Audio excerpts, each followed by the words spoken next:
Bonjour. Bonjour. Bon, je vais te tutoyer, ça va être plus simple. Je m'appelle Pierre. Je suis né il y a une quarantaine d'années à La Réunion, dans une famille de profs, de cadres de la fonction publique. Je suis un homme, je suis blanc, je suis roux. Et je suis assis depuis toujours sur une charrette, une carriole, une chaise roulante, un fauteuil roulant. Je suis assis sur un fauteuil et puis j'ai besoin de coups de main souvent. J'ai besoin de coups de main pour me lever, pour me laver, pour m'habiller, pour me coucher. J'ai souvent besoin de coups de main et bon, en soi, c'est une donnée de ma réalité. C'est ni bien ni mal, quoi. C'est une contingence. C'est comme la pluie qui tombe, quoi. Tu vois, ça me bouille la tête, mais ça fait pousser les tomates, quoi. Par contre, après, il y a tout ce qui va venir, toutes les conséquences et la gestion du truc qui vont poser question. Il pleut, bon, c'est une chose, tu vas t'abriter, mais si tu t'abrites dans une maison dont tu te rends compte qu'elle est construite sur un terrain inondable, c'est tout de suite plus chiant, quoi.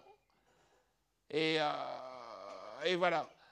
Et bon, j'avais toujours été plutôt en retrait de la prise de position, de la prise de parole autour de ce décalage.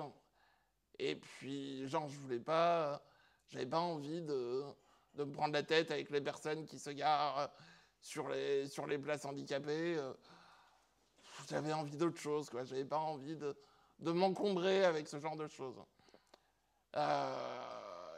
Puis je te dis, j'ai eu 40 ans il y a pas longtemps. Puis je me souviens, mon gamin, il me disait, ah papa, ça y est, t'es vieux, tu perds tes cheveux, t'as les poils blancs. C'est quoi, toi, ta crise de la quarantaine? Effectivement, j'y ai pensé. Puis je me suis dit que c'était peut-être à ce moment-là, c'était peut-être au moment où je me suis demandé c'est quoi cette main qui me rentre dedans jusqu'au coude et qui détermine vachement de trucs dans ma vie. Puis j'ai commencé à creuser la question.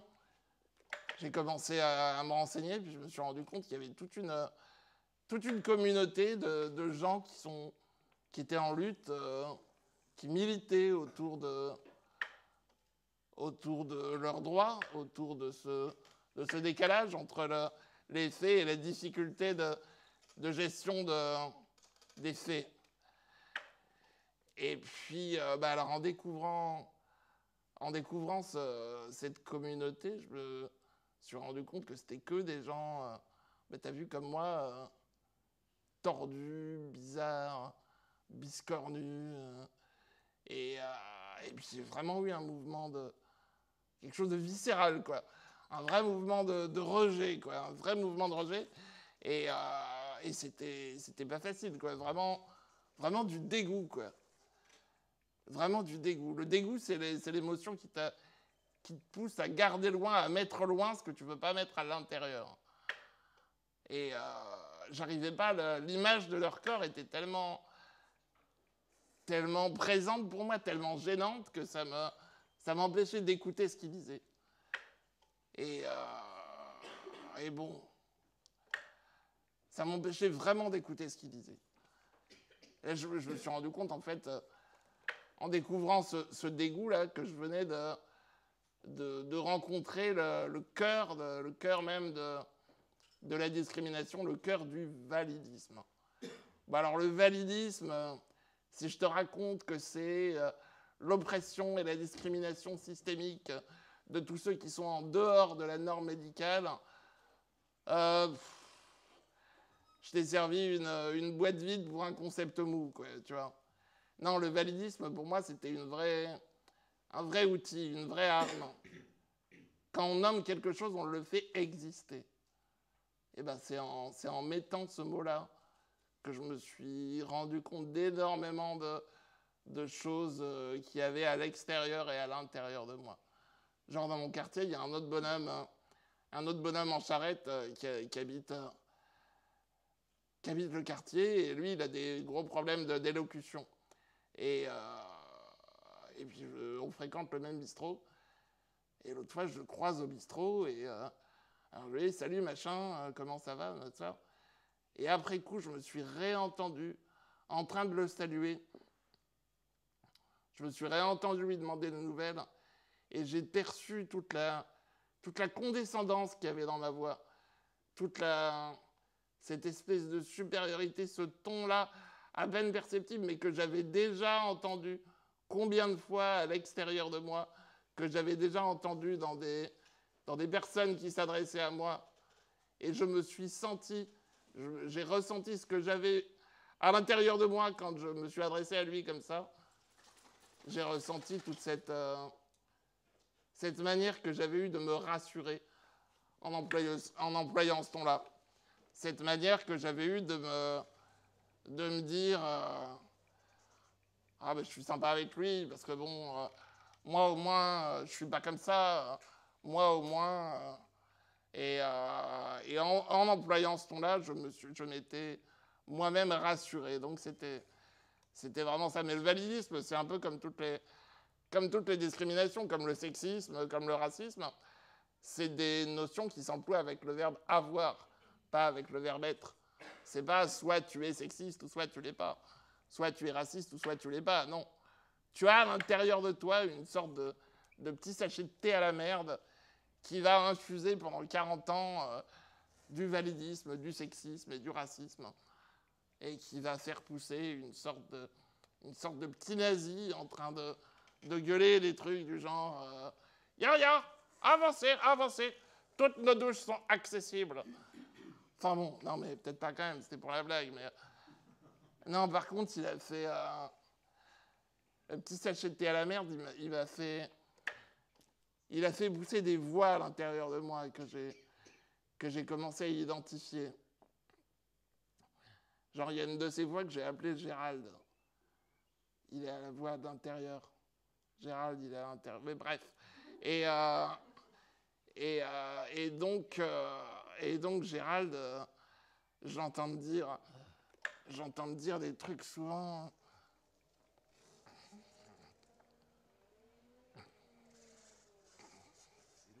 Ah oui, merde.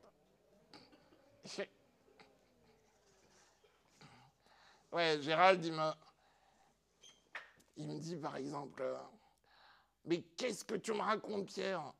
T'es en train de me dire que quelque part, il y aurait des sortes de moudjahidines de la roulette, des apatistes de la canne blanche qui seraient en train de fomenter une révolution. Mais c'est terrifiant, dis-moi, tout ça.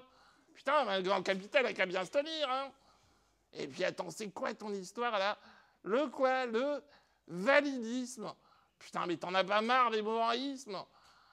Enfin, en même temps, je comprends, ça te fait passer le temps, hein. Bientôt, ça va être la faute à ceux qui bossent si t'es en charrette. Puis bon, après, comme on ferait avec un vieux chien aller jeter une douteuse, je lui ai mis la main entre les oreilles, je lui ai caressé la tête, puis il a arrêté d'aboyer. Il a arrêté d'aboyer, Gérald, et j'ai réussi à écouter ce que cette communauté, ce que ces gens disaient.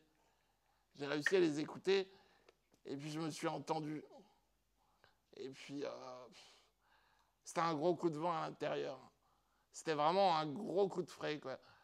Toute cette colère toute cette colère joyeuse qui est ressortie, tous ces moments où je me suis dit ah mais oui, mais c'est vrai en fait.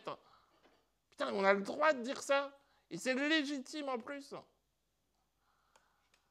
Puis il y a aussi le fait que quand on grandit, quand on sociabilise, on le fait en faisant... On apprend à se découvrir en même temps qu'on découvre les autres. Je suis moi parce que t'es toi, et t'es toi parce que je suis moi, tu vois. Un peu comme quand on fait les crêpes, on fait la tare. Moi, autour de moi, il n'y avait quasiment pas d'autres gens tordus, biscornus, différents, en charrette, quoi. Et donc, je faisais la tare à l'exception du critère tordu, machin, tout ça. Et du coup, là, quand tu rencontres des gens quand tu rencontres des comme ça qui sont un peu cool, ça fait tout de suite vachement rapidement un effet wow. Genre, j'ai découvert le travail d'un bonhomme qui habite près des Alpes, je crois, un universitaire qui s'appelle Zig Blanquer. Il a écrit un bouquin qui s'appelle Nos existences en dit. Je suis un légume bio heureux. Mon corps monstrueux est mon corps préféré. Je ne le changerai pour aucune intégration. Je ne l'assimilerai à aucune norme. Je ne le figerai dans aucune référence. Avec ce corps immobile dans un fauteuil électrique, équipé de diverses prothèses, je suis l'échec des publicitaires, des super-héroïnes, des super-héros et des fantasmes universels. Youpi! Putain, je peux te dire que quand j'ai lu ça, ça m'a retourné la tête, quoi. J'ai trop l'impression de m'être assis sur un barbecue, quoi. Vraiment, j'étais saisi, quoi. Enfin bref, ça m'a marqué, quoi. Donc je te dis, ouais, c'est un peu de tout ça que j'ai envie de te parler aujourd'hui. J'ai envie de te raconter l'émotion dont je te parlais tout à l'heure. C'est quelque chose de très particulier, c'est une colère joyeuse. Puis j'ai envie qu'on se demande, c'est quoi le validisme? Qu'est-ce qui le fait pousser? Qu'est-ce qui le construit? Est-ce que c'est seulement une histoire de mecs ou de nénettes tordus, biscornus, tout ça, machin? Ou est-ce que c'est l'histoire de tout le monde? Bah, si t'es un peu finot, la réponse est dans la question. Hein. Et puis, ouais, qu'on se demande aussi, est-ce que ça peut être autrement, quoi? Comment on peut faire? Ça va? Ok. Bon. Ouais, excuse-moi, j'en profite. Ça fait, je t'ai dit, ça fait une quarantaine d'années que je serre ma bouche, que je suis quelqu'un de plutôt sage, si, plutôt pacifiste, pacifié, passif. Mais là, faut que ça sorte. Faut que ça sorte, j'ai besoin de le dire. Le fromage dans la quiche, ça m'énerve. Quand on se met accroupi pour me parler, ça m'énerve. Quand on me met la main sur l'épaule, ça m'énerve. Quand on me tend une pièce dans la rue, ça m'énerve. La ciboulette dans la vinaigrette, ça m'énerve.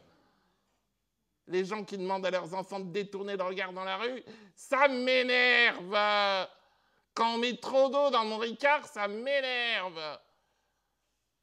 Quand je parle de mon travail ou de ce que je sais, et puis qu'on me répond ah ben c'est bien au moins comme ça te fait sortir et puis tu vois du monde, ça te fait passer le temps, ça m'énerve.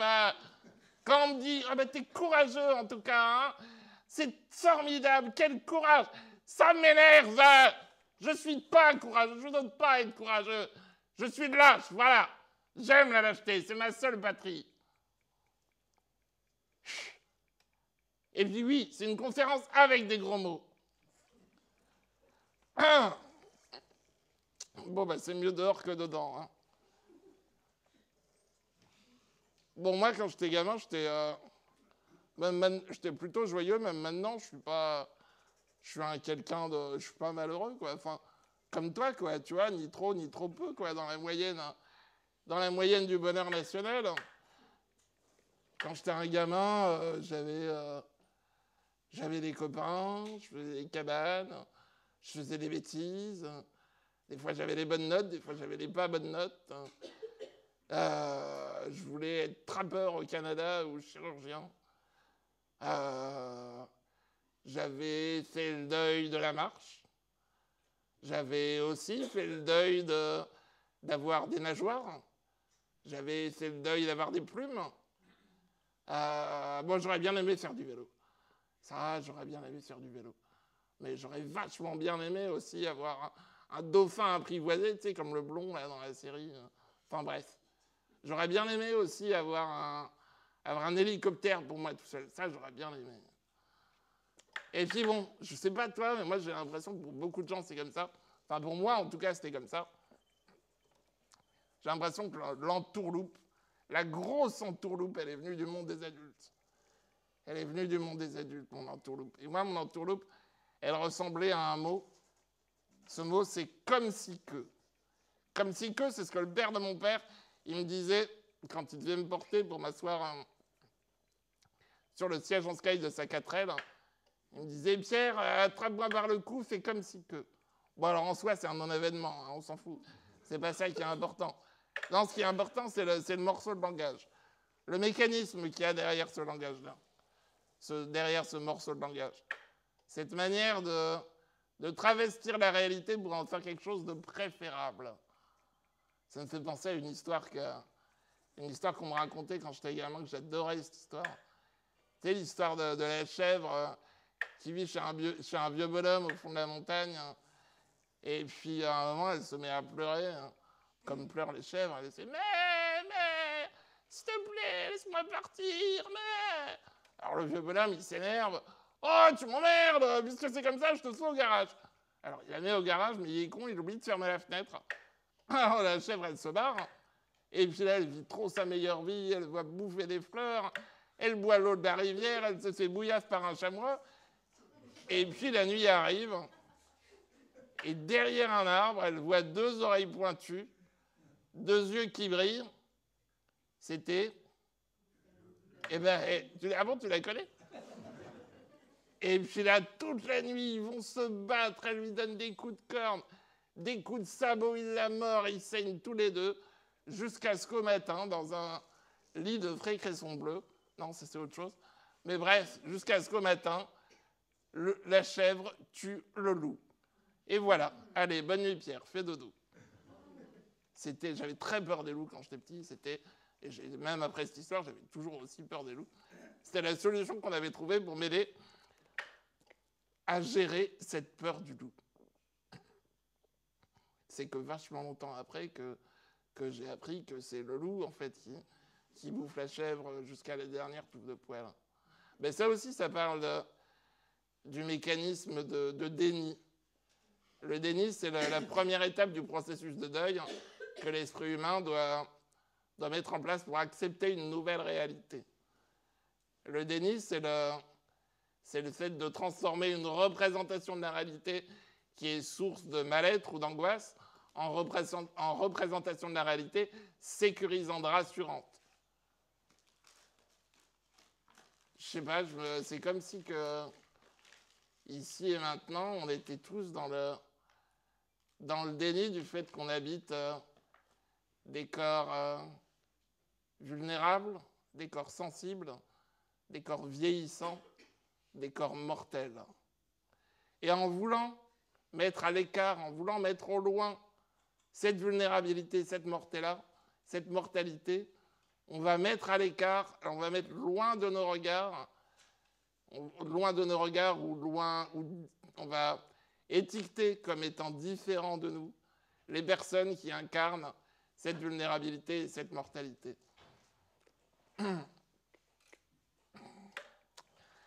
Je me suis fait des notes pour pas te raconter trop de conneries. Raconter des conneries, mais pas trop, et puis surtout pour que ça dure pas des heures. Et oui, on voit pas souvent de bonhommes ou de bonnes femmes bizarres, biscornus, tordus, en charrette, prendre la parole dans l'espace public. J'ai découvert l'autre fois un écrivain, un journaliste qui s'appelle Nicolas Houguet, qui a écrit... j'ai entendu une chronique de lui dans laquelle il racontait que quand on est dans cette situation, on porte tous la colère originelle du moment où on a compris qu'on était vu pour ce qu'on représente plus que pour ce qu'on est. La colère originelle du moment où on a compris qu'on est vu pour ce qu'on représente plus que pour ce qu'on est. Ça m'a beaucoup touché cette manière de dire les choses.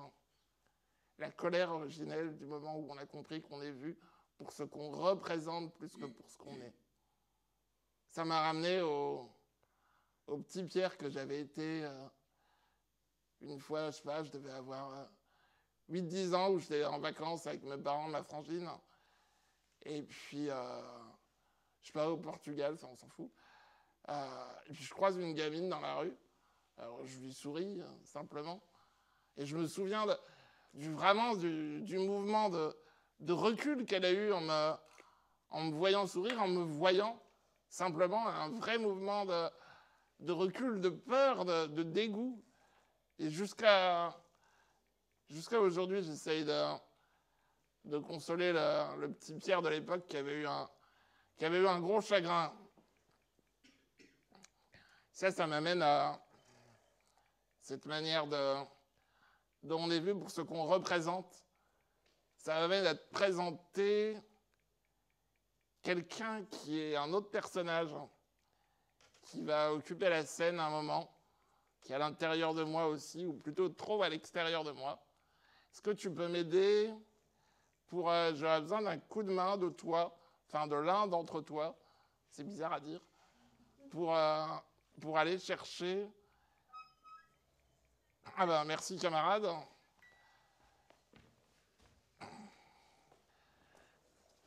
Si tu peux chercher cette chose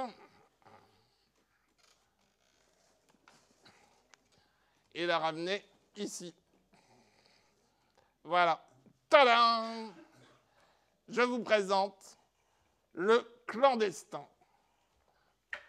Alors le clandestin, c'est pas quelqu'un. Le clandestin, c'est une sorte de... C'est une ombre gluante qui court devant moi. Le clandestin, je dis qu'il est clandestin parce que qu'il sait pas... Parce que je ne l'ai pas invité. C'est lui qui s'est invité. C'est lui qui va partout où je vais. C'est lui qu'on voit d'abord. Le clandestin, c'est l'image de tous les corps qu'on va porter, qu'on va charger, décharger, qu'on va prendre en charge. C'est l'image de tous les corps qu'on va soigner. Le clandestin, il est vieux, il est très vieux, il est lourd, il vient de loin. Le clandestin, il porte tous les os humains, tous les cirques de monstres. Le clandestin, c'est la femme à barbe. J'ai mis maintenant, j'ai mis au point un radar à l'intérieur pour voir à quel moment, quand je rencontre quelqu'un, à quel moment on me parle à moi et à quel moment on parle au clandestin. J'arrive très rapidement à savoir, cette personne-là, non, c'est pas à moi qu'elle parle. Cette personne-là, elle parle au clandestin.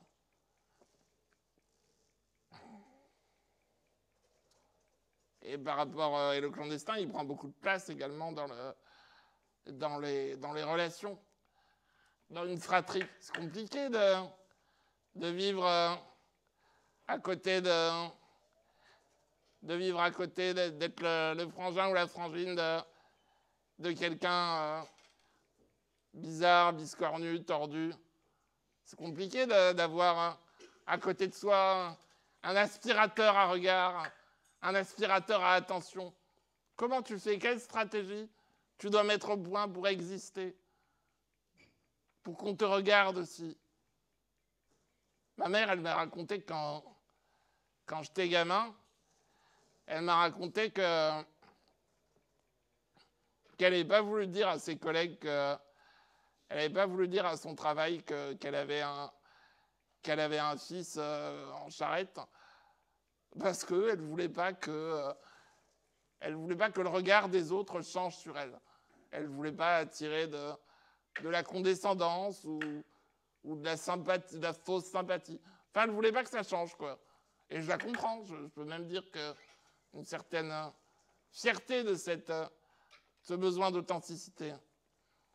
Puis j'ai une amie l'autre jour qui me disait à quel point l'image de ma charrette avait peu d'importance pour elle, à quel point cette image-là avait peu d'importance pour elle, mais à quel point le regard des gens qu'elle voyait sur moi, le regard des gens qu'elle voyait sur elle quand elle était avec moi, les questions qu'elle lisait dans ce regard-là, sur elle quand elle était avec moi, sur moi quand j'étais avec elle, elle me disait à quel point ça c'était lourd à porter. Et ça, je peux que le comprendre. Je peux que le comprendre. Et toutes les stratégies qu'on va mettre en place pour coexister avec ce clandestin, elles vont tendre à faire comme si il est normal. Elles vont tendre à faire comme si il est normal. Alors la norme, c'est un truc, un mec qui en a parlé qui s'appelle Roland Gori. C'est un psy qui écrit des bouquins, en gros. Et ce que j'ai compris de ce qu'il a dit, c'est que la norme, à la base, ça serait un concept qui aurait pris de l'ampleur dans la manière qui aurait pris de l'ampleur au moment de l'industrialisation, mais qu'à la base, c'était un concept qui était surtout étendu au domaine du verbe faire. C'était un concept qui servait à étalonner des machines, des objets manufacturés, à étalonner des savoir-faire, des postes de travail. Et puis qu'au fil du temps, cette étendue de la norme, cette importance de la norme dans nos vies, c'est diffusé au verbe être. Et que maintenant, nos existences sont énormément régies par un besoin de normes, par un besoin de normer nos émotions. Est-ce que c'est normal d'avoir de la joie, arracher les pattes des araignées, un besoin de normer nos relations? C'est quoi une relation de famille normale? C'est quoi une amitié normale, un amour normal, une sexualité normale? C'est quoi? Un besoin de normer nos rythmes de vie, un besoin de nous représenter nos manières de rythmer notre journée, de rythmer notre année en fonction d'une norme, des choses qu'on va faire qui sont normales de faire, des joies qui sont normales d'avoir en été, en hiver, à tel moment. Un besoin de normer surtout nos schémas narratifs. Un besoin de normer la manière dont on se raconte nos vies. Qu'est-ce qui est normal de vivre à 20 ans? Qu'est-ce qui est normal d'être à 30 ans, à 40 ans, à 50 ans? Et le verbe avoir glisse aussi sur le verbe être. Est-ce que c'est normal de ne pas avoir de Rolex à 50 ans? D'ailleurs, est-ce que c'est normal d'avoir une Rolex? Mais bon, c'est une autre question.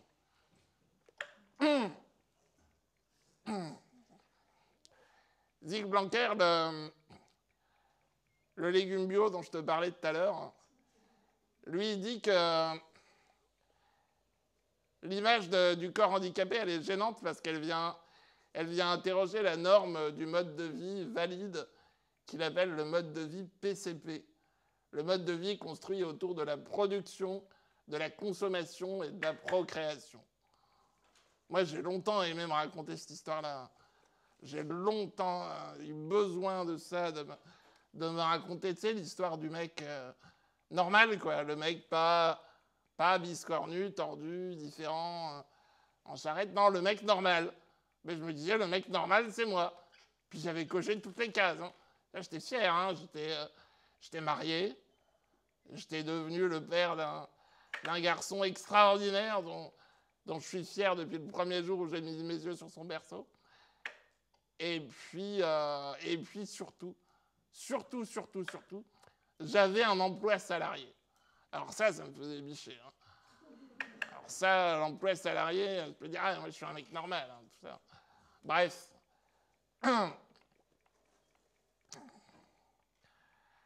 D'ailleurs, au boulot, j'ai fait...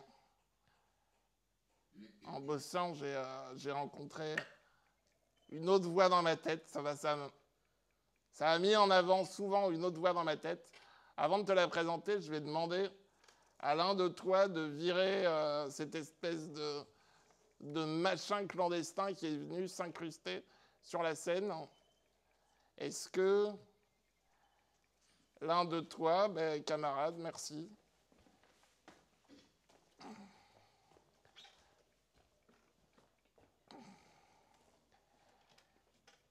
Merci.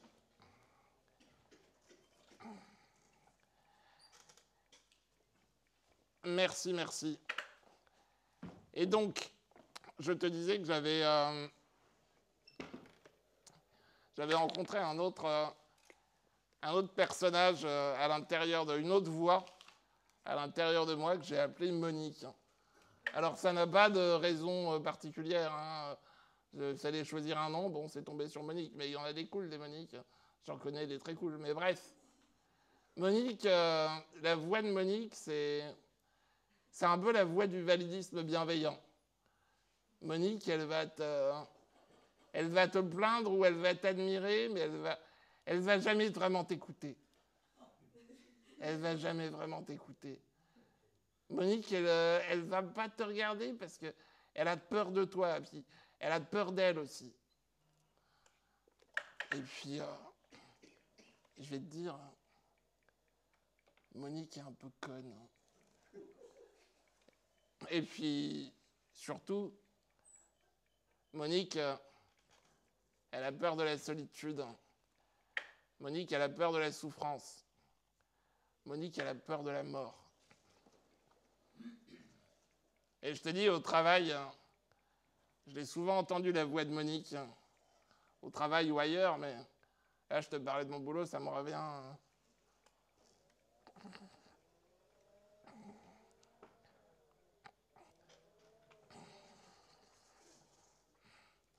Oh là là, mais c'est formidable votre CV, hein. C'est incroyable tout ce que vous faites, mais en fait, vous faites tout comme les autres, quoi. Vous avez une vie normale, quoi. Alors vous êtes marié, vous avez un enfant, vous cherchez du travail. Oh non, et puis ça envoie un message vraiment positif aux usagers, hein, vraiment. Hein, comme ça, ils voient que, avec un peu de bonne volonté et de résilience, on peut arriver à tout. Hein. Non, et puis après tout, eux, bon, d'accord, c'est des mineurs non accompagnés, mais quand même, avec un peu de courage, non, c'est formidable. Hein.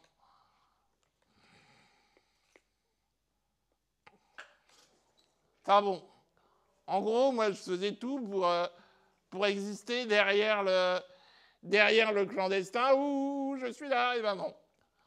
Et ben non, elle voyait que le mec normal. Du coup, bon, ça a foutu la flemme, quoi.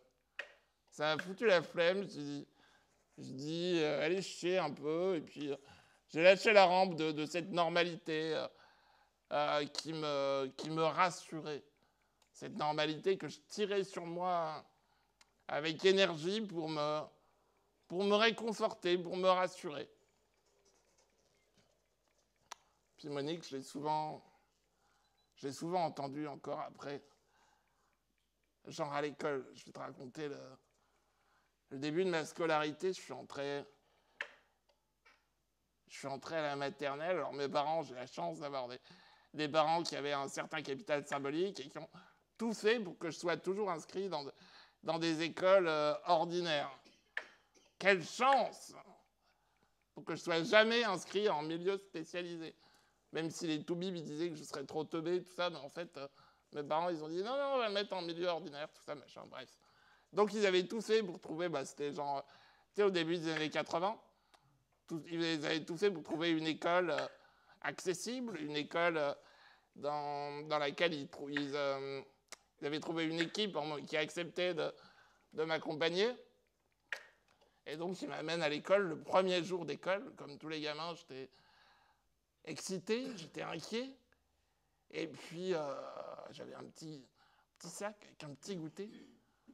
Puis j'arrive, et puis la directrice, elle me voit arriver. Et puis elle dit un truc genre oui, mais non. Non, vous comprenez, il est trop. Enfin, il n'est pas assez. Oui, mais non. Non. Et bon, ça va, mes parents, ils ont tergiversé, ils ont insisté, et j'ai quand même réussi à faire une scolarité maternelle entre deux, quoi, tu vois. J'y allais quand ils avaient le temps, quoi, tu vois. Mais bon, après, c'était allez, une dizaine d'après, la loi d'orientation de 75 qui disait que, merci Giscard, que tous les gamins en charrette, tous les gamins handicapés, ils devaient être scolarisés, quoi, tu vois. Maintenant, on est quoi? On est 50 ans après. C'est un truc qui doit rouler tout seul, ça, non? Ben non. Maintenant, les choses ont bien sûr beaucoup changé, mais il y a toujours plein de gamins bizarres, biscornus, différents, qui ne peuvent pas faire la rentrée, ou qui ne peuvent pas faire la rentrée dans des conditions qui leur permettent d'avoir une scolarité équitable, à cause principalement du manque de disponibilité des accompagnants d'enfants en situation de handicap, à cause du fait que c'est toujours des emplois qui sont peu formés, très peu reconnus, très mal rémunérés. Moi, je rêve d'une grande manif de plein de gamins bizarres, biscornus, tordus, tout ça, machin, qui seraient tous en train de gueuler nous aussi, on veut avoir le droit de détester l'école. Ça serait bien. Ça serait bien, ça. Puis à l'école, je me souviens je disais que j'étais tout seul, mais non, je n'étais pas tout seul. À la fin du primaire, et puis j'ai changé l'école à la fin du primaire. Donc je suis arrivé dans une école où il y avait déjà un bonhomme qui avait 1 ou 2 ans de plus que moi en charrette. Et puis il était dans le même collège aussi, 1 ou 2 ans avant moi. Et puis, alors je me souviens, c'était le premier élève handicapé dans ces établissements-là. Les directeurs d'établissement, c'était vachement... Oui, nous sommes un établissement pilote en matière d'intégration. Enfin, tu vois le truc, quoi. Moi, je me souviens quand je pense à lui, je me souviens surtout des conneries qu'on faisait ensemble, quoi. Les premières cigarettes qu'on allait fumer ensemble en cachette. Puis je me souviens aussi de ce que Monique disait sur lui.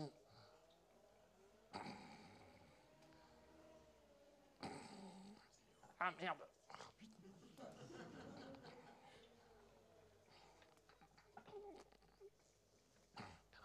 Oh bah, c'est un petit garçon, il est un petit peu coquin quand même, hein. Il a des actes et des paroles pour le moins répréhensibles, hein. Enfin bon, en même temps, dans sa situation, faut le comprendre, hein. Ah ben moi à sa place, ah ben non, ah moi je pourrais pas, je me ferais sauter la carafe, hein. Brave Monique. Et en même temps, dans ce qu'elle dit, il y a toutes les représentations de la culture populaire.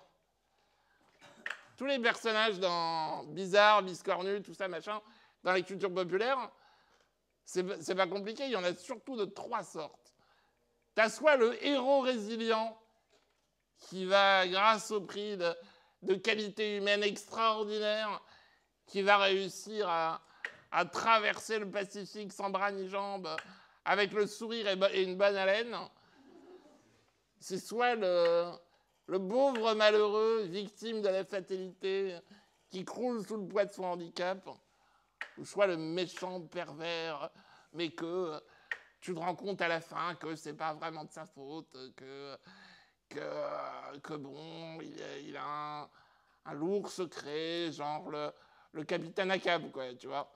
Il est un peu barge, mais à la fin, tu te rends compte que tu comprends que c'est parce que il s'est fait bouffer la jambe par une baleine, donc ça l'a laissé un peu chafouin, quoi, tu vois.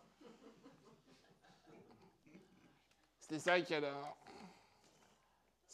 j'entends dans le discours de Monique. Moi, il y a un personnage de la culture populaire auquel je suis très attaché. Je vais te faire écouter la musique, tu vas me dire si ça te parle. Julien, tu peux mettre la première musique?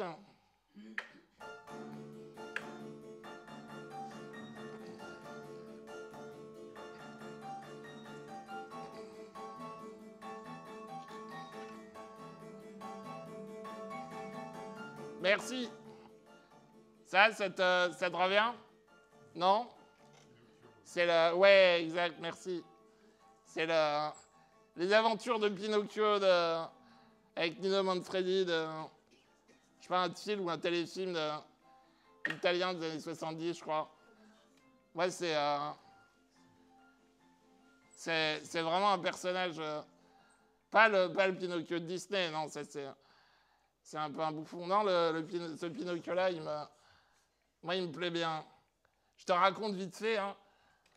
Pinocchio, à la base, c'est une grosse bûche qui parle, c'est un gros bout de bois. Puis il n'y a personne qui en veut, alors tout le monde se la refile. Jusqu'à on la refile à un vieux bonhomme qui est un peu toc-toc, qui s'appelle Gepetto. Alors Gepetto, il va tout faire. Il va la raboter, il va la scier, il va la peindre, il va sacrifier, il va vendre ses affaires pour lui acheter des habits, un livre. Il va tout faire, Gepetto, pour faire comme si que c'est un vrai petit garçon. Et puis après, Pinocchio, dès qu'il arrive à tenir debout, dès qu'il arrive à bouger, il est pressé, il va faire que des conneries. Il va s'échapper, il vole un fromage. On dirait qu'il a trop faim, on dirait qu'il a du temps à rattraper, on dirait que le voyage qu'il a fait depuis le pays d'avant sa naissance, ça l'a affamé, quoi. Enfin bref, dès qu'il arrive à s'enfuir, il fait que des conneries.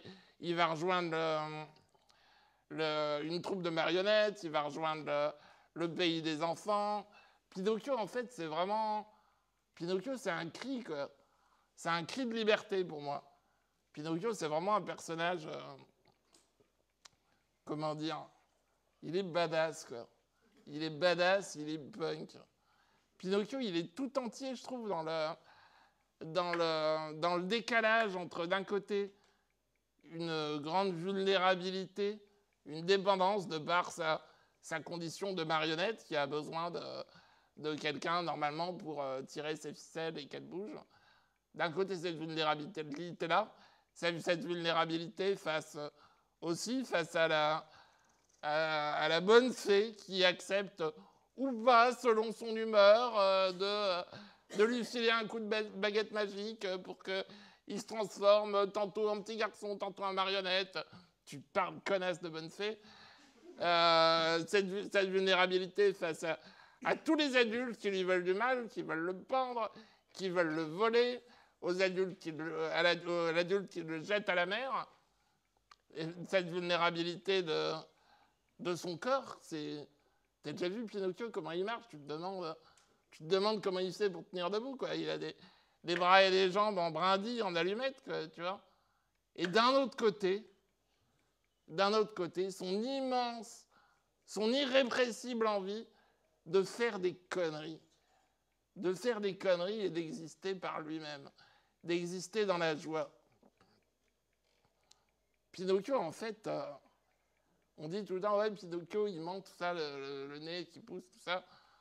Mais c'est pas Pinocchio qui ment. C'est le monde des adultes autour qui est vraiment dans le mensonge. C'est le monde des adultes qui veut faire comme si que. Pinocchio, lui, il va chercher sa vérité. Pinocchio, c'est une histoire d'amour. Hein. Pinocchio, c'est une histoire de paternité, de parentalité. C'est une histoire d'histoire. C'est une histoire de comme si que. C'est une histoire de vérité qui ressemble à des mensonges et de mensonges qui ressemblent à des vérités. Puis à la fin, il se retrouve avec Gepetto dans le ventre de la baleine.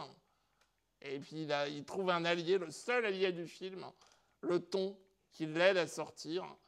Et il commence à... et il se retrouve au bord de la mer. Et il commence à exister dans la vraie vie, pour de vrai.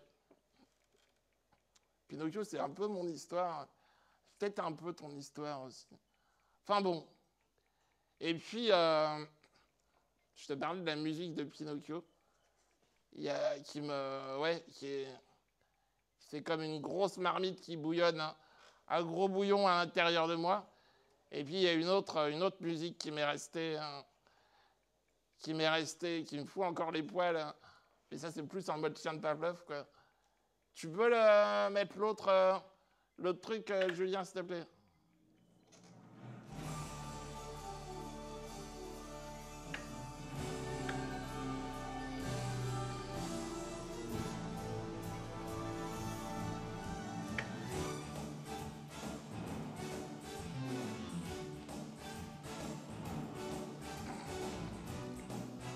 Merci.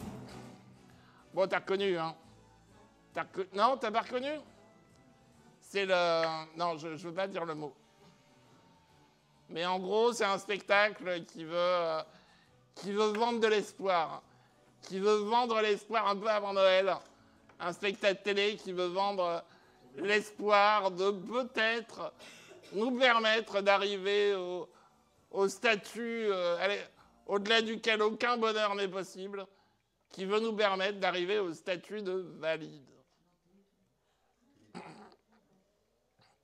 Il y a un anthropologue qui a beaucoup parlé, qui a beaucoup travaillé sur le handicap, qui s'appelle Charles Gardou, qui a écrit une phrase on peut vivre en étant soigné par tous et mourir de n'exister pour personne. Je trouvais ça assez éloquent. Parce que même si l'image du corps handicapé, elle est gênante, parce qu'elle vient interroger le déni de la mortalité et de la vulnérabilité, même si l'image du corps handicapé, elle est gênante, parce qu'elle vient remettre en cause la norme du mode de vie construit autour de la production, de la consommation et de la procréation. Mais l'image du corps handicapé, elle est surtout vue au travers du prisme du soin et de la charité.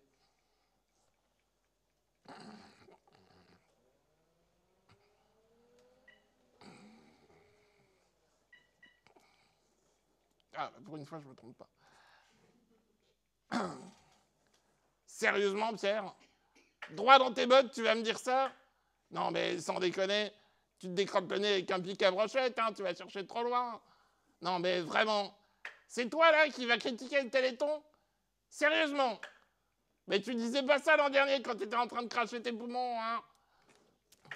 Tu vois pas que t'es le fruit de ça? Tu vois pas que c'est grâce à cette recherche médicale que t'es aujourd'hui en train de gueuler le validisme, le déni, j'existe. Tu te parles.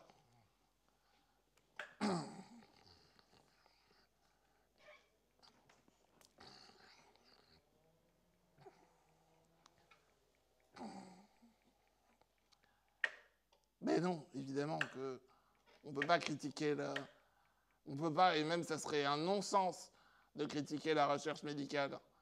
Ce que je remets en cause, ce que je dénonce, c'est le moyen, évidemment, c'est pas la fin.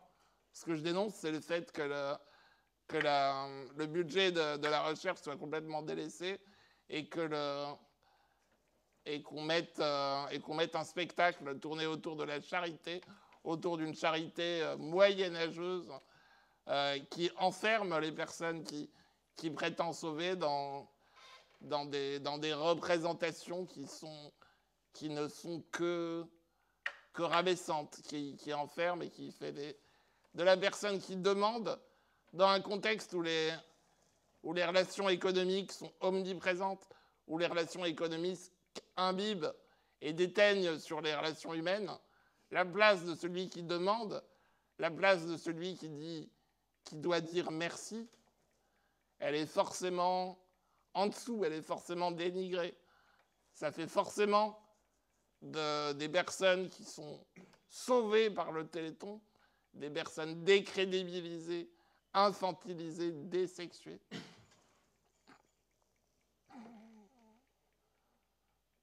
Parce que, oui, même si on est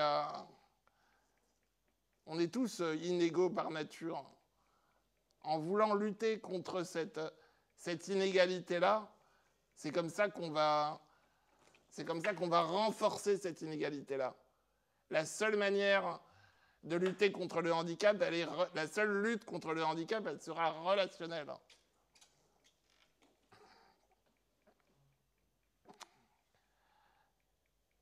Bon, voilà, en gros, je t'ai fait une esquisse de ce que c'est le validisme, une petite esquisse à la tronçonneuse, hein, mais bon, voilà. Maintenant, je vais évoquer vite fait 2-3 trucs qui le construisent. deux, trois trucs, deux, trois éléments concrets de ce que c'est, de ce qu'il rend possible. Quand j'étais gamin, en apprenant à être autonome, on me disait, on me disait dans l'espace collectif, on me disait, ouais, bah écoute Pierre, je te retrouve dans 1 heure, dans 2 heures, à tel moment. Si tu as besoin d'aide, tu vas demander les coups de main dans la rue. Il y a des gamins qui doivent apprendre à faire la manche pour réussir à bouffer. Il y a des gens qui font des grandes écoles de commerce pour raquer un maximum de thunes. Moi, j'ai appris à taxer des coups de main. Bon, après, c'est des automatismes, hein. Tu vois bien le truc. S'il vous plaît, madame, excusez-moi, ça vous dérangerait pas de m'aider à ramasser Pardon, monsieur, je suis désolé, vous pourriez m'aider à ouvrir la porte? Excusez-moi, s'il vous plaît, pardon, vous pourriez m'aider à monter? Enfin, tu vois, bref. Tu vois, j'ai l'impression d'être un blond draideux avec un kawaii vert pomme qui va tracter pour Pauvres sans frontières. Et bon, mais non, mais surtout des fois, ça oblige à se mettre en mode automatique, quoi, parce que ça fout la flemme, quoi. Ça m'oblige à me dissocier. Parce que, oui, sérieusement, la plupart des gens, l'immense majorité des gens, il n'y a pas à dire, les gens sont cool. Les gens sont cool, ils vont te filer le coup de main directement, sans réfléchir, le cœur sur la main. Et voilà, merci beaucoup, bonsoir, au revoir. Mais il y a aussi une minorité de gens qui vont être là. Oui, mais bien sûr que je vais vous aider. Il n'y a pas de problème. Hein, mais vous savez, moi, je dis toujours, je suis généreux. Hein. Non, et puis en tout cas, bravo. Hein. C'est formidable ce que vous faites. Hein. Bravo. Enfin, tu vois le truc, quoi. Et puis, t'en as aussi une minorité dans la minorité. Genre, petite frange sur le côté, petite moustache, qui vont être là. Non, j'ai pas le temps. J'ai pas le temps, laissez-moi, j'ai pas le temps. J'ai pas d'argent, laissez-moi. Ah! Enfin, tu vois. Ah! Tu vois l'idée. Mais tout ça, ça dépend de. Tout ça, c'est lié. C'est lié à notre image. Notre image, elle est liée à notre. Tout ça, pardon, excuse-moi. C'est lié à notre place particulière dans l'espace public. Cette place particulière dans l'espace public, elle est liée à la fois au regard sur notre image, elle est liée à la fois à notre besoin de coup de main, et elle est liée à la fois à notre besoin d'accessibilité. L'accessibilité, ça a toujours été un sujet important pour moi. Un sujet qui a pris beaucoup de place. Toutes ces fois où tout ce temps passé à me demander alors, dans quel café est-ce que tu m'invites au resto? Ben, c'est sympa, mais c'est pas accessible. Alors, la salle de concert est accessible, mais il n'y a pas de toilette accessible, je ne pourrais pas boire de bière. Est-ce que ça m'intéresse quand même d'y aller? Tous ces moments où je me dis que c'est pas que j'ai envie, c'est que j'ai besoin d'aller à La Réunion, mais il n'y a pas de compagnie aérienne qui est en mesure d'adapter ses places de vol ou d'adapter ses conditions de vol à mes besoins. Il n'y en a pas. Tout ce temps-là qui est occupé, c'est pas tellement la boutique où tu peux pas entrer, là tu vas ailleurs. Non, ce qui est relou vraiment, c'est le temps utilisé à ça. Les moudjahidines de la roulette ou les abatistes à canne blanche dont je te parlais tout à l'heure, ils appellent ça le temps du creep. Creep, ça vient de l'anglais cripple. C'est un mot pour désigner un truc un peu rampant ou un nuisible, quoi, tu vois. C'était une insulte que la communauté s'est réappropriée pour en faire un marqueur d'identité.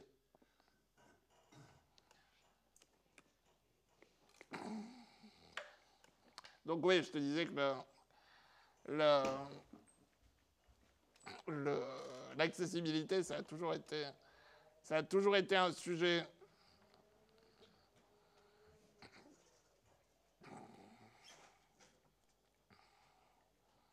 exigeant quand même, hein. Sans déconner. Alors, monsieur se distingue avec des roulettes, et en plus, monsieur voudrait avoir une vie sociale. Non, et puis bon, c'est bien beau, mais franchement, ça a encore coûté un pognon de dingue, tout ça. Et puis, on peut pas dire que tu sois vraiment productif, hein. C'est pas toi qui vas le rendre à la société.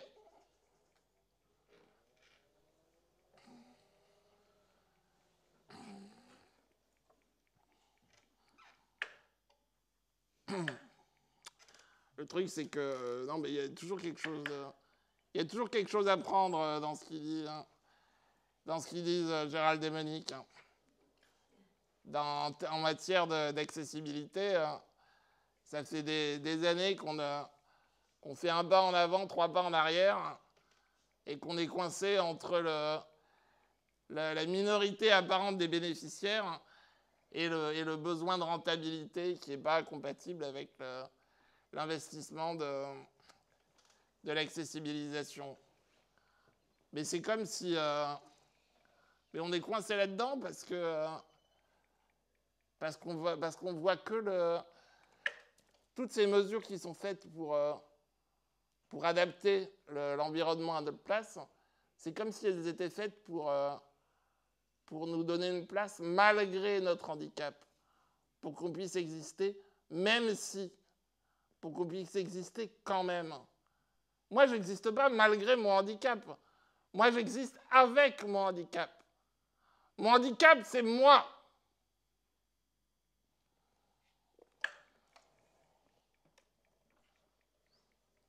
C'est comme si nos corps, dans l'espace public, c'est comme si nos corps étaient trop nouveaux. Comme si l'image de nos corps était exotique. Comme si l'image de nos corps était exotique. Comme si on se référait en permanence à un modèle désuet, duquel on serait soi-disant absent, duquel on serait invisible plutôt. Et que toute avancée par rapport à ce modèle désuet serait forcément... Bon, bah, c'est déjà ça, hein. Tu vois le truc. Après, évidemment, il n'y a pas quelque part... Enfin, j'espère pas, en tout cas. Il n'y a pas de méchants qui sont là en train de se frotter les mains et de se dire ah, je vais me faire plaisir. Encore une petite marche à droite et une petite marche à gauche. Allez, un petit escalier, soyons fous. Qu'est-ce qu'on est bien dans cet immeuble. Qu'est-ce qu'on est bien dans ce quartier. Il n'y a pas de... On ne voit aucun gens biscornu, tordu, machin. Qu'est-ce qu'on est bien entre gens beaux. Non, ben non, il n'y en a pas. On peut même dire que les gens biscornus, tout ça, machin, eh ben, on les admire, on trouve ça formidable qu'ils fassent tout comme les autres. Et puis, on se dit que, bon, les choses avancent pas assez vite, mais il y a du mieux quand même. Et oui, bah, évidemment, il y a du mieux. Évidemment. Mais la vie, elle est construite autour de la norme. La ville est construite pour loger les familles nucléaires. La ville est construite pour favoriser l'hyperconsommation. La ville est construite en nous crachant à la gueule à longueur de journée des grandes images de visages à la beauté méprisante. Oui, vraiment, l'urbanisme méprise la marge. Qu'il s'agisse de mesures anti-SDF, qu'il s'agisse de non-accessibilité, ou qu'il s'agisse de la non-place des lieux de consommation alternatifs, l'urbanisme méprise la marge. Moi, en ville, je me sens de plus en plus misanthrope. Quoi. Autant, quand j'étais ado, ouais, ça me faisait triper. J'avais la tête pleine de mythes urbains et tout ça. Maintenant j'ai l'impression d'être une puce sur un chien sans poil. Hein. J'espère qu'il ne m'a pas entendu.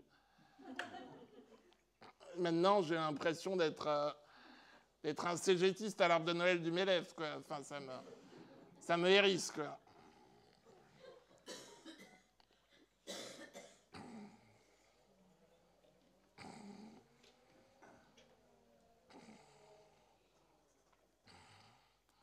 Oh là là, qu'est-ce qu'il parle bien, le monsieur en situation de handicap, hein. Oh là, mais il a raison, hein. Il faudrait tous qu'on change de regard, hein. Allez, on va changer de regard sur le handicap. Ah, puis en plus, c'est pas de sa faute, hein. Ah là là. Tu peux être sûr, chaque fois qu'elle voit planer une connerie à l'horizon, tu peux être sûr que de pas faire de la gobe. Changer de regard. T'as compris? Change de regard. Change de regard, je te dis. Ben non. Ben un regard, une place, ça se décrète pas d'un claquement de doigts.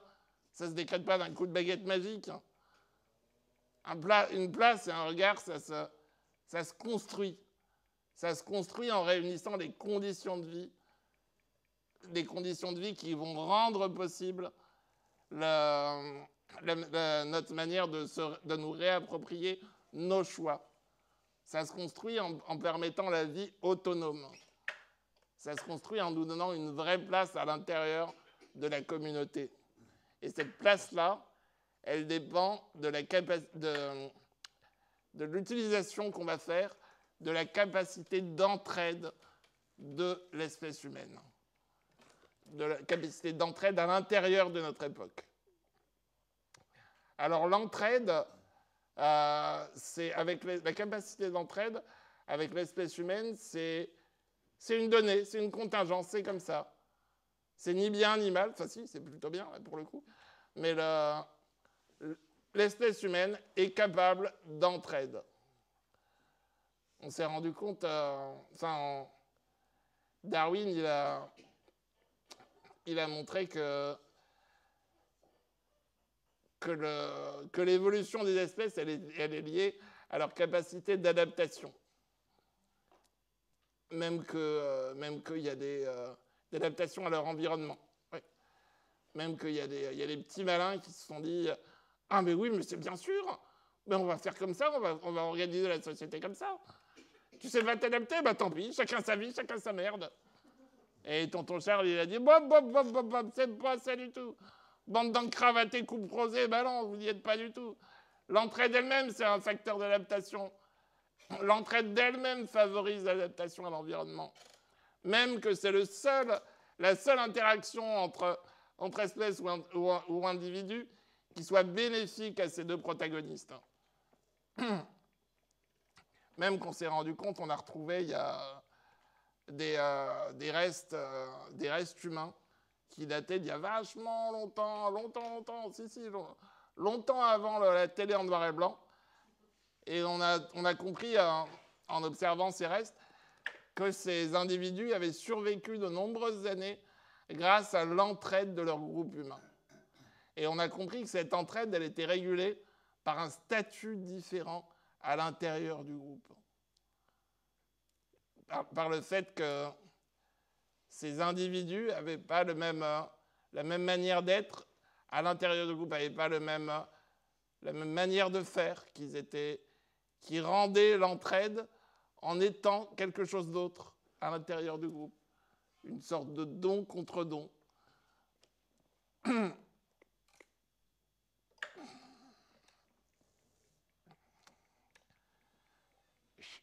Alors, blablabla. L'entraide, la vie autonome, ça c'est bon. Darwin, tout ça. Ici, oui, ben oui. Ici et maintenant, l'entraide pour les personnes dépendantes. Enfin, dépendantes, je ne parle pas de toi, hein, toi, t'es pas dépendant, toi. Tu vas chasser tes œufs de poule ou tu vas cueillir ta salade en forêt, t'es pas dépendante. Non, dépendant, c'est dépendant, genre biscornu, tout ça, machin. Dépendant, quoi. La norme pour les personnes dépendantes, c'est de vivre en institution.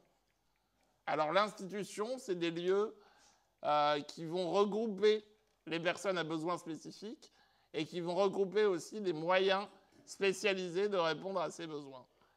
Les institutions, c'est surtout des lieux qu'on ne choisit pas, des lieux dans lesquels on ne choisit pas avec qui on vit, des lieux dans lesquels on ne choisit pas notre rythme de vie, des lieux dans lesquels on ne choisit pas ce qu'on mange, des lieux dans lesquels on ne choisit pas qui nous aide, dans lesquels on ne choisit pas qui nous soigne.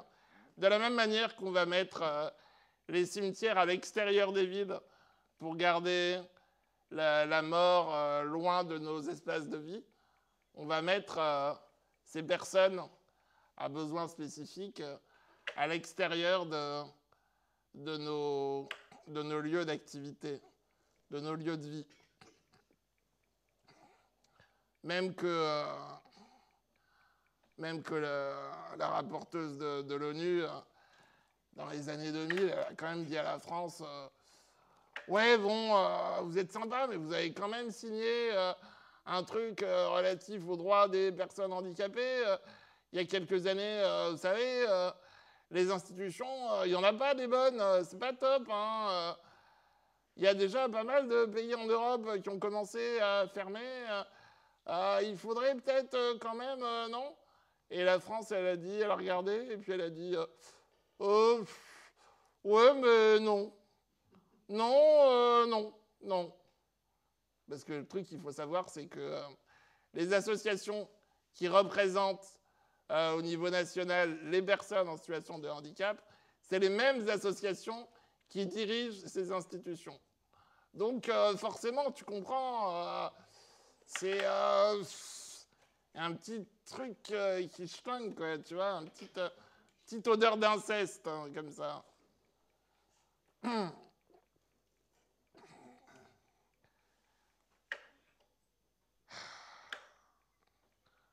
Mais bon, puis toi, je te dis que t'es pas dépendant, mais t'inquiète, hein, tu vas connaître un jour ce que c'est que l'institution. Un jour, tu vas voir tes gamins, ils vont venir. Hey, baby, mamie, viens voir, je vais t'emmener dans un super endroit.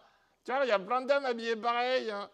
Puis ils font du bon 4K, hein, ils font même des concours de Scrabble. Tu vas bien comprendre ce que c'est que l'institutionnalisation, je te le dis. Hein.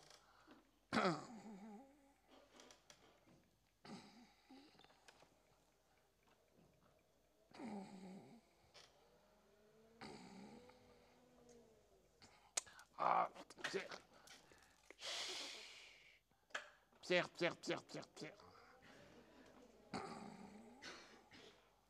Ben, qu'est-ce que tu me racontes? Ça peut être très bon le 4 quarts s'il y a assez de beurre. Non, et puis bon, moi je veux dire, je peux plus, quoi. Je peux plus. À un moment, ça va. Un coup de main par-ci, un coup de main par-là. S'il te plaît, Gérald, est-ce que tu pourrais m'aider? Non, mais c'est bon, moi, c'est pas mon boulot. C'est pas mon boulot. Il y en a bien, je sais pas, il y a des associations ou qui peuvent t'aider ou tiens, des comptes gauchistes, là. Il y en a bien qui peuvent faire ça, non? Non, et puis attends, c'est quoi que tu me racontes, là? T'es en train de me dire que tu parles de quoi? D'entraide, et puis tu me dis que... Ouais, en fait, tu me dis que tu serais mieux dans une guilde au Moyen-Âge ou un ashram ou un kibbutz. Ouais, tu me parles, moi j'en connais surtout un qui aura vite fait fini en gigot de 7 heures. Hein. Puis je te souhaite bien du plaisir pour aller charger ta charrette. Hein. Toujours passionnant ce qu'il me raconte, Gérald. En fait, ce qu'il me dit, c'est que... Puis il a raison. Ce qu'il me dit, c'est que quand tu passes ton temps à essayer d'avoir un toit sur la tête et à mettre quelque chose dans ton ventre, et ben t'as pas forcément le temps pour le cousin ou la cousine en charrette ou pour la grand-mère qui a les fils qui se touchent, quoi, tu vois. T'as pas forcément le temps, la disponibilité, l'énergie de faire ça. Il y a un bonhomme qui a parlé de ça. C'était un biologiste. Un parent du mouvement anarchiste qui s'appelait Pierre Kropotkin. Il a raconté la manière dont c'est la structure de l'État, la manière dont l'État va structurer les groupes humains autour de la production industrielle, la manière dont dont l'activité industrielle va structurer les rapports, les groupes humains par la centralisation, par la spécialisation. Cette manière-là va totalement déposséder l'individu de ses capacités d'entraide. La manière dont les gens vont ne plus être en mesure que de déléguer cette entraide à une entité supérieure, à une espèce de couvercle imaginaire. Comme il disait Gérald, non, il y a bien quelqu'un qui va s'en occuper. Et on voit on a vu dans certaines conditions que à partir du moment où ce couvercle imaginaire recule, cette capacité d'entraide va reprendre sa place. Genre au moment de l'ouragan Katrina, il n'y a pas très longtemps, enfin si, il y a un bout de temps déjà maintenant, on s'est rendu compte, il y a tout un endroit, toute une période dans laquelle les secours n'avaient pas encore pu arriver. Et puis, alors on s'imaginait que c'était vraiment le gros boxon, que les gens s'entretuaient, qu'ils mangeaient des bébés au petit déjeuner, tout ça. Et puis en fait, pas du tout. Les gens, ils s'étaient réorganisés entre eux. Ils avaient réussi à s'entraider de manière à survivre le moins mal possible, quoi, tu vois. Et donc, voilà. Attends, excuse-moi. Blablabla. Oui, ça, c'était pour te parler de la place des institutions. Et l'alternative à l'institution, elle va passer par des assistants de vie. Des assistants de vie qui sont rémunérés au compte-gouttes par les départements, par l'État, et qui sont occupés tout le temps par des gens en situation de grande précarité, parce que c'est des services qui vont sous-payer les personnes qui vont faire travailler, c'est des emplois qui sont éreintants. Et ça donne lieu souvent à des croisements de précarité. Tu vas avoir en face entre la précarité de l'aidant et la précarité de l'aidé, tu vas avoir deux personnes qui vont se retrouver l'une en face de l'autre. J'ai appris l'autre jour, j'ai entendu que le mot précarité, ça viendrait du latin precarius, qui s'obtient par la prière. Un peu comme si tu avais deux personnes l'une en face de l'autre qui étaient là en train de dire « S'il te plaît, viens m'aider, aide-moi à me lever, s'il te plaît ». Et puis que l'autre, elle lui répondait « S'il te plaît, aide-moi à payer mon loyer ». Enfin, tu vois le truc, quoi.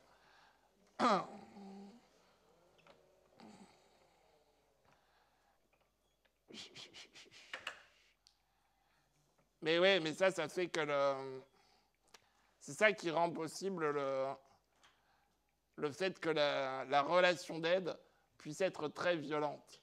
Une relation d'aide, quelle qu'elle soit, si le cadre dans lequel elle existe ne laisse pas la place à l'entraide, si cette relation d'aide est tendue par les conditions dans lesquelles elle existe, ça ne laisse pas la place à l'entraide et ça peut être très violent pour les deux parties. Bon, c'est bon, là. Ça va, là, on en a soupé. On a bien compris, ils ont bien compris. Monique, Gérald, écoutez-moi maintenant, il faut que je vous parle. Monique, Gérald, s'il vous plaît. Tu veux les appeler, s'il te plaît Ils m'ont pas entendu, là. Merci. Non, il faut qu'ils m'écoutent parce que là, c'est bon, j'en peux plus. Monique, Gérald, j'ai quelque chose à vous dire. J'ai quelque chose à vous dire, ils ne sont pas à m'interrompre, c'est pas facile à dire. C'est pas facile à dire. Ça fait un bout de temps que j'ai envie de vous en parler. Peut-être que vous en doutez pas, mais je suis handicapé. Je suis handicapé. Ben, ça fait bizarre à entendre, hein. Ouais, ça fait bizarre à dire, hein. Et puis même, je vais vous dire, je suis handicapé, je suis vivant, et c'est très bien comme ça. Ouais, ben, c'est dit, c'est dit. De toute façon, maintenant, c'est dit, il n'y aura plus de retour en arrière possible. Je les entends ronchonner là, mais c'est pas grave. C'est pas grave, non, je m'en fous. J'ai passé trop de temps à rassurer les valides. Ça va, toi? Ben, ça va, ça va. Ben, ça va, écoute, ça va, ça va. Ça va, ça va.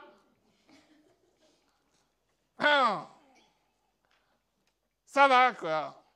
Allez, puis c'est bon, mais vas-y, mets la musique, là, on va faire un final grandiloquent, tonitruant et solennel. Vas-y. Vas-y, on s'en fout. On va... On s'en fout parce que la solidarité, elle va rendre la norme dérisoire.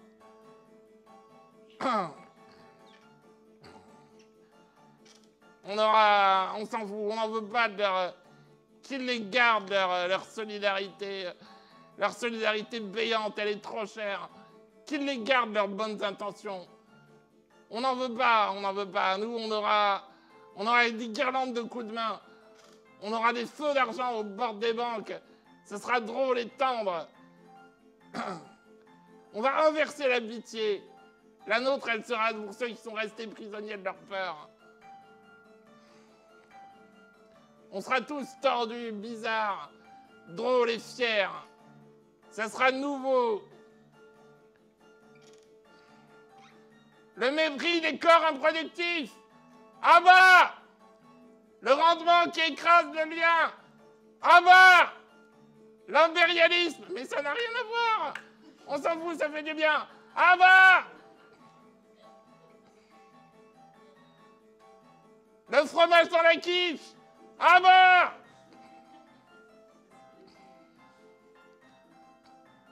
La flotte qui vient noyer le Ricard. À bas!